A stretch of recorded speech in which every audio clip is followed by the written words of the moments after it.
Now the student second topic is Ohm's law. इस topic को पढ़ाने से पहले मैं ये बता दूं कि अपने कॉपी में आप जहां भी इसको नोट कर रहे हैं वहां लिख लीजिए 2021, मतलब ये बोर्ड एग्जाम में आ रहा है। ओम्स लॉ क्या है? ओम्स ने जो था उन्होंने ये बताया कि करंट और वोल्टेज में रिलेशन क्या होता है, कैसे हम वोल्टेज को बढ़ाते हैं तो करंट की जो वैल्यू है वो बढ़ती जाती है, करंट का एम्पलीट्यूड बढ़ते जाता है।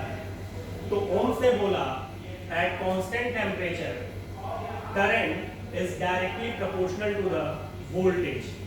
Directly proportional to the voltage का मतलब कि अगर आप वोल्टेज को इंक्रीज कर रहे हो तो उसी रिस्पेक्ट में क्या इंक्रीज होगा? करंट। तो that is called the Ohm's law. The simplest definition of Ohm's law is at constant temperature, current is directly proportional to the applied voltage. यानी जो करंट होता है वो किसके डायरेक्टली प्रोपोर्शनल होता है? अप्लाइड वोल्टेज के। तो you can write this expression in the form of the I is directly proportional to V. So you know that if I is directly proportional to V, that means V is also directly proportional to I. So you can write also as V is directly proportional to I. And you know that when you eliminate the sign of proportional or inverse proportional, then you will multiply the given quantity by the constant and equal का फिर आप क्या करते हैं? Sign लगाते हैं। तो now it becomes the V is equals to IR, where V is equals to voltage, I equals to current and R is equals to resistance. Here R is a constant. And this is the circuit diagram of Ohm's law. This question asks in board examination 2019, draw the circuit diagram to verify the Ohm's law. ये question board exam 2019 में आया हुआ था, जिसमें ये पूछा गया था कि ओम्स लॉ को वेरीफाई करने के लिए आप क्या करो? सर्किट डायग्राम बनाओ। तो सर्किट डायग्राम में आपको करना कुछ नहीं है, एक सिंपल सा आप यहाँ पे देख रहे हैं, हमने क्या किया कि ये हमारा रजिस्टर है, आप जानते हैं वोल्टमीटर किसके पैरेलल में हम लगाते हैं, तो ये पैरेलल में हमने क्या लगा दिया? वोल्टमीटर। एमीटर हमेशा सीरीज में होता है। ये आप देख रहे हैं क्लोज स्विच है जिसको हम की कहते हैं, ये क्या है? बैटरी है, और ये वेरिएबल रजिस्टर या हम इसी को क्या बोलते हैं? रियोस्टैट कहते हैं। तो ये सर्किट डायग्राम है ओम्स लॉ को वेरीफाई करने के लिए। और ये जो है हमारा VI ग्राफ है ओम्स लॉ का। ये VI ग्राफ आपको ये बताता है कि कैसे कैसे आप वोल्टेज बढ़ा रहे हो और उसके रिस्पेक्ट में कैसे आपका करंट का वैल्यू बढ़ रहा है। तो यहाँ पे जो भी हमारा वेरिएबल होता है, वेरिएबल का मतलब जो हम अपने से बढ़ाते हैं उसको हम एक्स एक्सिस पे डिनोट करते हैं, और जो क्वांटिटी इस पे डिपेंड करती है उसको हम किस पे डिपेंड किस एक्सिस पे हम उसको नोट करते हैं? Y एक्सिस पे। तो y एक्सिस पे हमारा करंट हो गया, क्योंकि current is depend on the voltage as per the statement of the Ohm's, और v हमारा x एक्सिस पे होगा। तो यहाँ पे देख रहे हो आप, यहाँ पे वैल्यू सपोज क्या है? 0 है, ओरिजिन है तो 0 है। आपने जितना इधर चला, मान लो आपने 1 यूनिट इस साइड राइट साइड में चले, तो 1 यूनिट अगर आप इधर जा रहे हो तो करंट भी क्या हो रहा है? 1 यूनिट बढ़ रहा है। तो इसका मान कहाँ पे आएगा? यहाँ पे। फिर आपने एक बढ़ाया, उसी रिस्पेक्ट में फिर देखो करंट यहाँ से कहाँ हो गया? यहाँ पे। तो ये यहाँ पे आएगा, ये यहाँ पे मार्क आया। फिर आप एक वोल्ट बढ़ाओगे तो फिर ये बढ़ा है, तो एक इधर को आया, एक इधर को आया, तो ये मार्क यहाँ पे आया। फिर आपने 1 वोल्ट बढ़ाया तो फाइनली ये यहाँ पे आ गया, तो उसी रिस्पेक्ट में करंट यहाँ से यहाँ गया, तो ये मार्क आपका यहाँ आएगा। अब जब ये फाइनल पॉइंट, इन चारों पॉइंट्स को आप जब मैच करते हो तो एक स्ट्रेट लाइन होता है। तो यही हमारा क्या हो गया? VI graph of Ohm's law हो गया। तो इस ओम्स लॉ में आपको क्या क्या याद रखना है?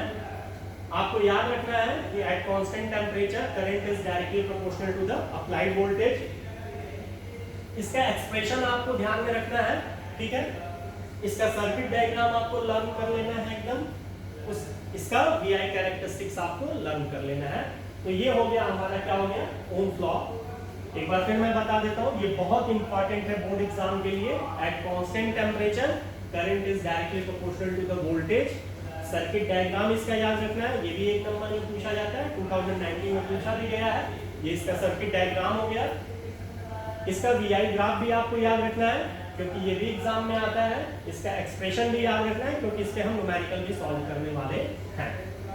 तो ये हमारा हो गया क्या, पूरा ओम्स लॉ हो गया, जिसके बिना आपका पेपर बनता ही नहीं है बोर्ड एग्जाम का। 3 सेट आते हैं, 3 सेट में से किसी न किसी सेट में इससे क्वेश्चन आना ही आना है। तो ये 2021 आप इसको लिख सकते हैं।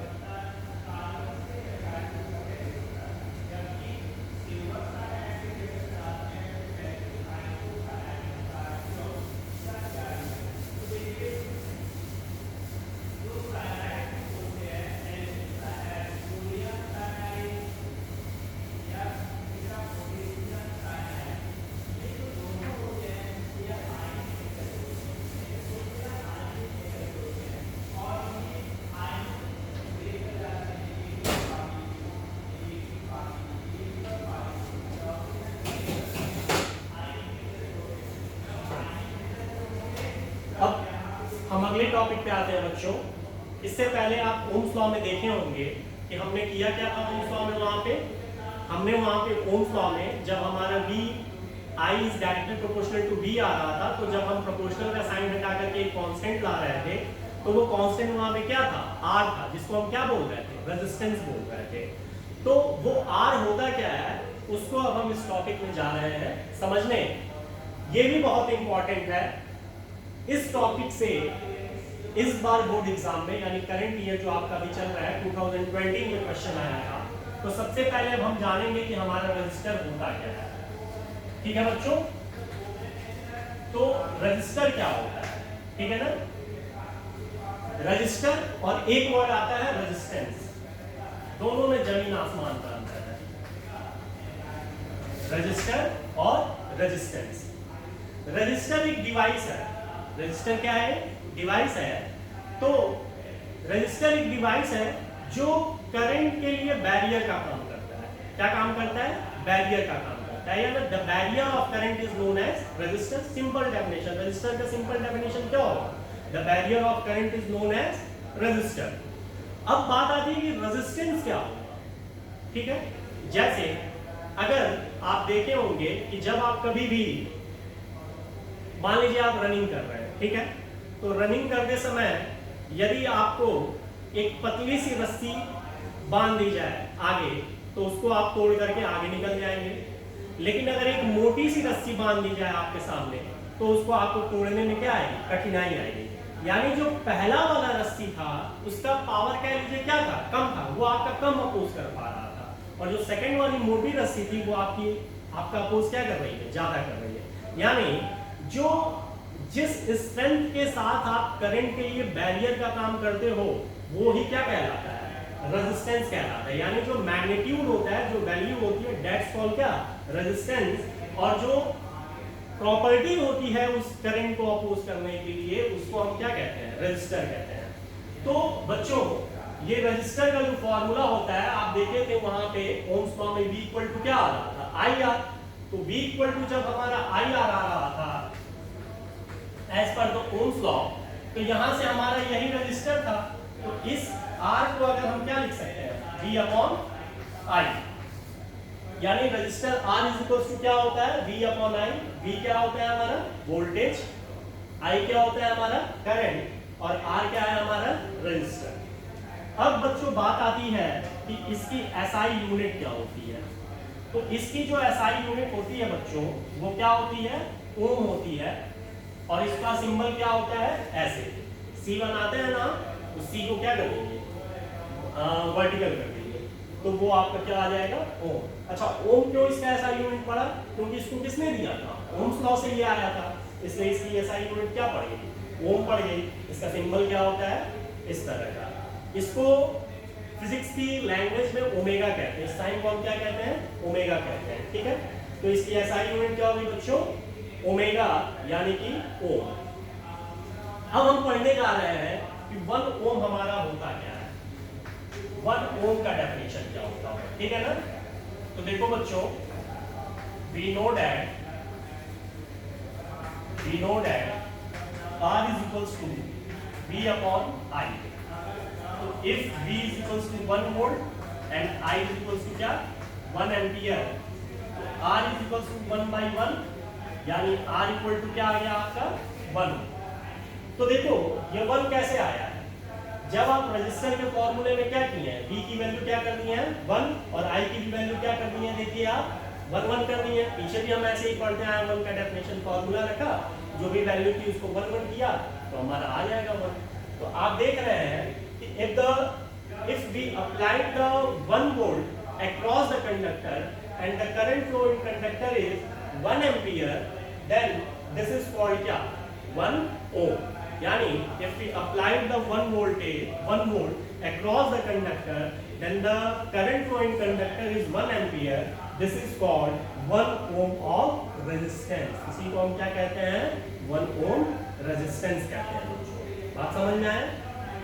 तो ये हमारा रेजिस्टेंस 1 ओम रेजिस्टर का फॉर्मूला, इतना सारा आज हमने इस टॉपिक के अंदर में पढ़ा है।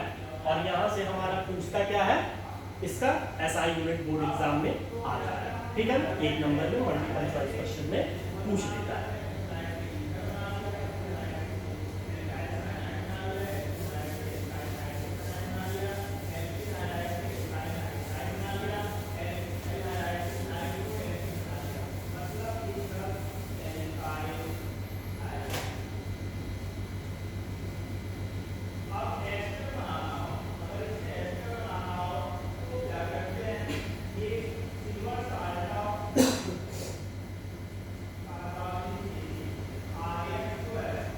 Now, then another topic is factor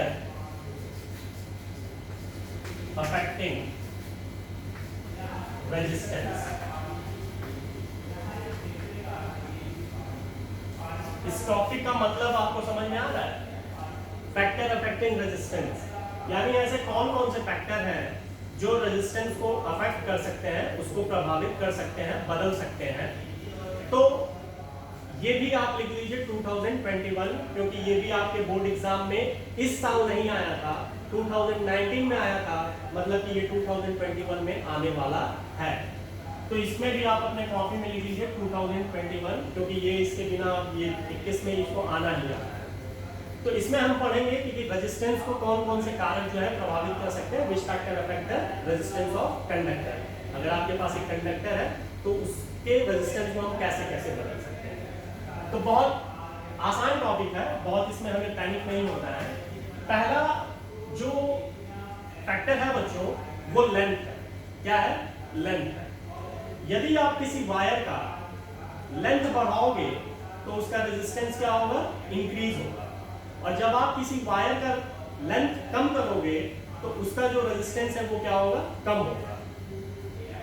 आप अपने पेरेंट्स से पूछिएगा, जब कभी भी आपके घर का कंस्ट्रक्शन हुआ होगा और बिजली विभाग से जब आपको कनेक्शन लेना होगा तो उनका एक